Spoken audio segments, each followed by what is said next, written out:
Hi everyone, my name is Sydney Smith. I'm from Gannon University, and today I'm going to be reading you the first chapter of a series of unfortunate events, The Bad Beginning by Lemony Snicket.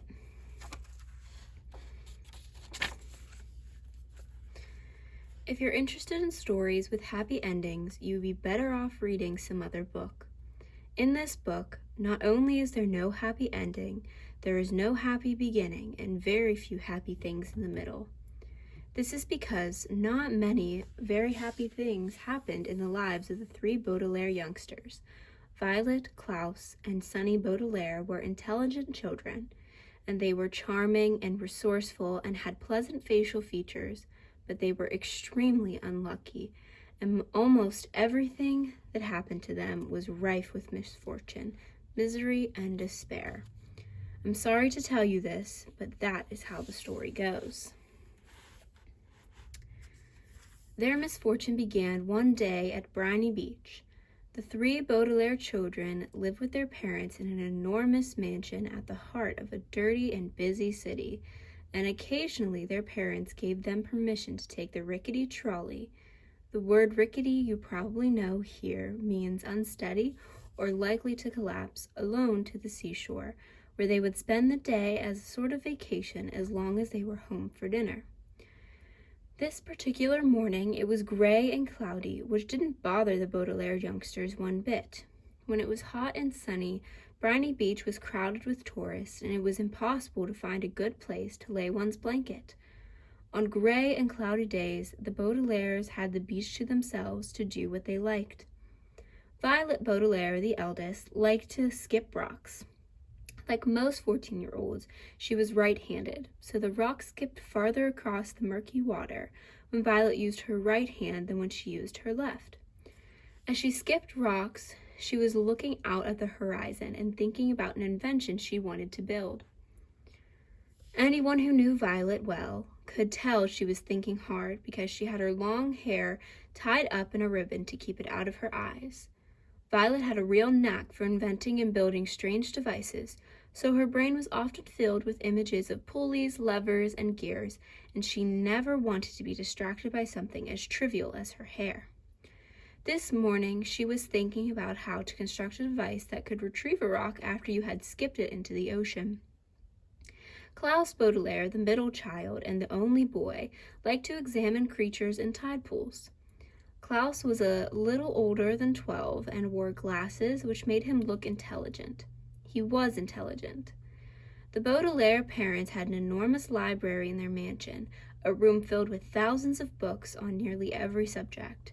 Being only 12, Klaus, of course, had not read all of the books in the Baudelaire library, but he had read a great many of them and had retained a lot of the information from his readings. He knew how to tell an alligator from a crocodile, he knew who killed Julius Caesar, and he knew much about the tiny, slimy animals found at Briny Beach, which he was examining now. Sunny Baudelaire, the youngest, liked to bite things. She was an infant and very small for her age, scarcely larger than a boot. What she lacked in size, however, she made up for with the size and sharpness of her 4 teeth. Sunny was at an age where one mostly speaks in a series of intelligible shrieks, except when she used the few actual words in her vocabulary like bottle, mommy, and bite. Most people had trouble understanding what it was Sunny was saying. For instance, this morning she was saying gack over and over, which probably meant look at that mysterious figure emerging from the fog. Sure enough, in the distance, along the misty shore of Briny Beach, there could be seen a tall figure striding towards the Baudelaire children. Sunny had already been staring and shrieking at the figure for some time when Klaus looked up from the spiny crab he was examining and saw it too. He reached over and touched Violet's arm, bringing her out of her inventing thoughts. "Look at that," Klaus said, and pointed towards the figure. It was drawing closer, and the children could see a few details. It was about the size of an adult, except its head was tall and rather square. "What do you think it is?" Violet asked. "I don't know," Klaus said, squinting at it, "but it seems to be moving right towards us." "We're alone on the beach," Violet said, a little nervously. "There's no one else it could be moving towards." She felt the slender, smooth stone in her left hand, which she had been about to try to skip as far as she could. She had a sudden thought to throw it at the figure because it seemed so frightening. "It only seems scary," Klaus said, as reading her sister's thoughts, because of the mist. This was true. As the figure reached them, the children saw with relief that it was not anybody frightening at all, but someone they knew, Mr. Poe. Mr. Poe was a friend of Mr. and Mrs. Baudelaire's, whom the children had met many times at dinner parties.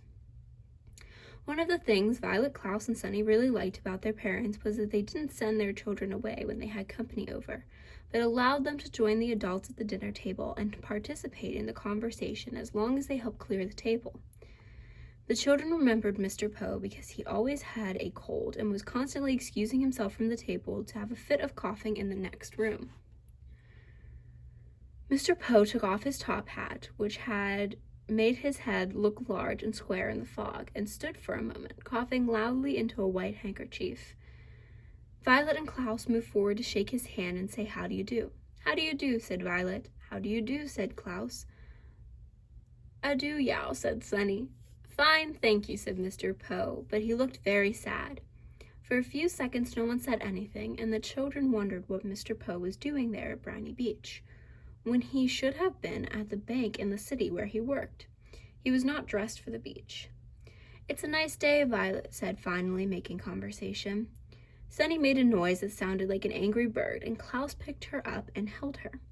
"Yes, it is a nice day," Mr. Poe said absently, staring at the empty beach.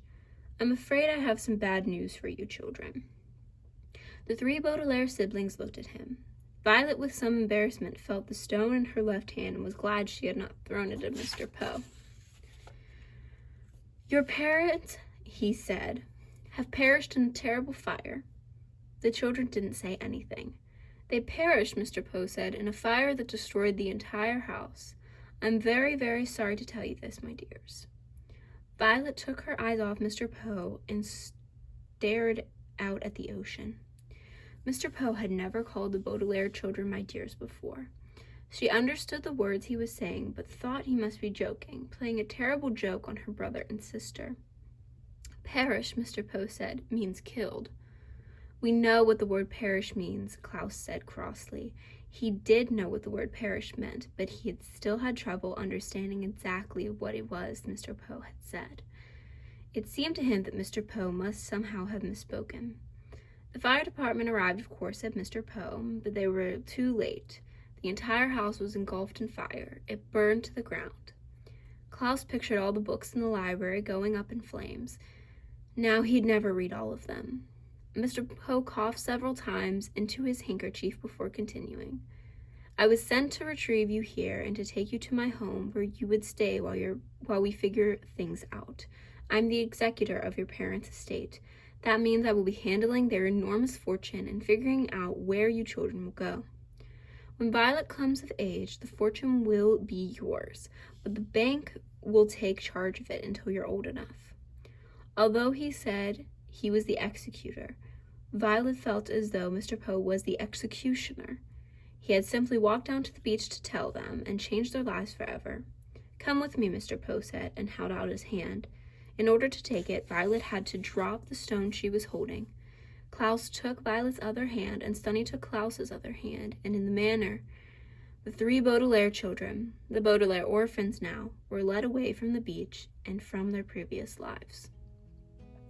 I hope you enjoyed this book, and I hope you guys continue reading.